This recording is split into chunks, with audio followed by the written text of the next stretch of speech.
हमारी कहानी आदर्श परछाई।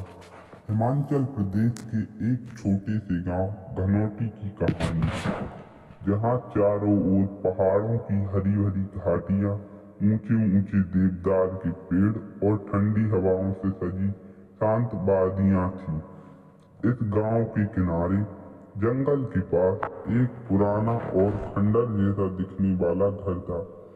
यह घर कई सालों से वीरान पड़ा था और गांव के लोग इसे दूर से ही देखकर निकल जाते थे। बच्चों से लेकर बूढ़ों तक सबने इसके बारे में डरावनी कहानियां सुनी थी, लेकिन किसी ने भी इसके करीब से देखने की हिम्मत नहीं की थी। प्रिया, जो हाल ही में इस गांव में अपने दादी दादा के घर रहने आई थी, उस पुरानी हवेली के बारे में कुछ नहीं जानती थी।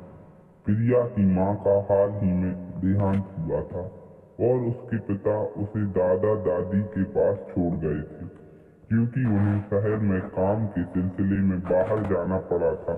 प्रिया एक 20 साल की लड़की थी जो अभी अभी कॉलेज में दाखिला करा कर आई थी। गांव की शांति उसे बहुत भली लगती थी, लेकिन वह नहीं जानती थी कि यह शांति के पीछे कुछ ऐसा छिपा है जो उसके जीवन को हमेशा के लिए बदलने वाला है। शुरुआती दिनों में सब सामान्य था। प्रिया ने गांव के लोगों से दोस्ती कर ली, आसपास के इलाके को समझना शुरू कर दिया और अपनी दादी के साथ खेत में काम करने लगी। एक शाम जब वह गांव के बाजार से लौट रही थी, तो उसे लगा कि कोई उसके पीछे है। उसने पलट कर देखा, लेकिन दूर दूर तक कोई नहीं था।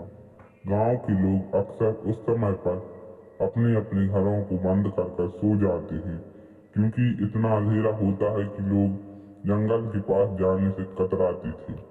प्रिया ने इसे अपना बहन समझकर नजरअंदाज कर दिया।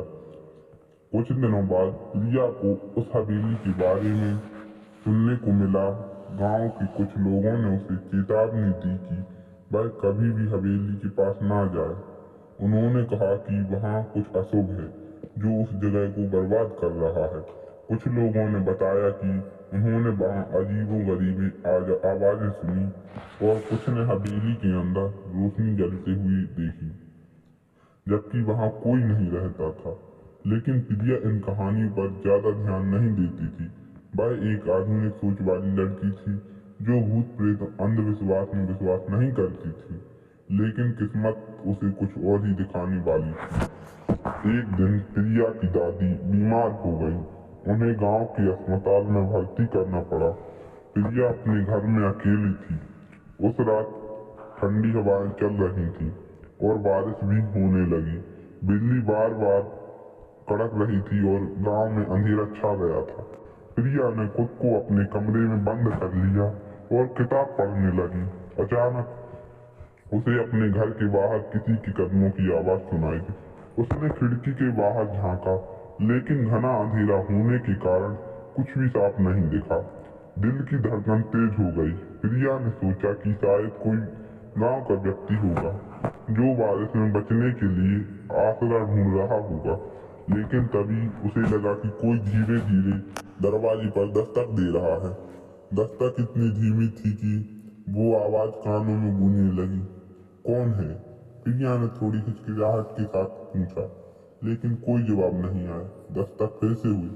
अब उसका डर बढ़ गया था। प्रिया ने साहस जुटाकर दरवाजा खोला, लेकिन वहां कोई नहीं था, सिर्फ ठंडी हवा का झोंका अंदर घुसा और उसके बदन को कांप गया। उसने दरवाजा बंद कर दिया और वापस अपने कमरे में आकर बैठ गई। जैसे ही वह वापस अपनी किताब उठाने लगी, अचानक उसे अपने बिस्तर के नीचे से एक सांस लेने की आवाज सुनाई दी। उसका शरीर थर थर कांपने लगा। बिस्तर के नीचे झांकने पर उसने देखा कि वहां कोई बैठा हुआ है। इसके बाद फिर वह दोबारा देखती है तो वहां कुछ नहीं होता। अगली सुबह प्रिया उठी तो सब सामान्य था। उसे लगा कि शायद रात का डर केवल उसका भ्रम था। लेकिन जब वह गांव के बाजार गई तो वहां कुछ अजीब सा महसूस हुआ। गांव के लोगों ने उसे घूरते हुए देखा। एक बुजुर्ग महिला ने उससे कहा, तुम्हें उस घर में अकेला नहीं रहना चाहिए था। वहाँ कुछ है जो अब तुम्हारे पीछे है। प्रिया ने इसे सिर्फ एक पुरानी कहानी समझकर नजरअंदाज कर दिया, लेकिन जब वह घर लौटी तो उसे ऐसा लगा कि जैसे कोई उसे देख रहा हो। उसकी आंखें खुद ब खुद उस पुरानी हवेली की तरफ उठ गई, जो अब उसे और भी रहस्यमय लग रही थी। हवेली के दरवाजे पर उसे एक काली परछाई खड़ी दिखाई दी। उस रात प्रिया ने फैसला किया कि वह इस रहस्य का पता लगाएगी। अगली शाम वह बिना किसी को बताए उस पुरानी हवेली में घुस गई। हवेली के अंदर का माहौल भयानक था। दीवारों पर जाले, टूटी हुई खिड़कियां और फर्श पर धूल की मोटी परत थी।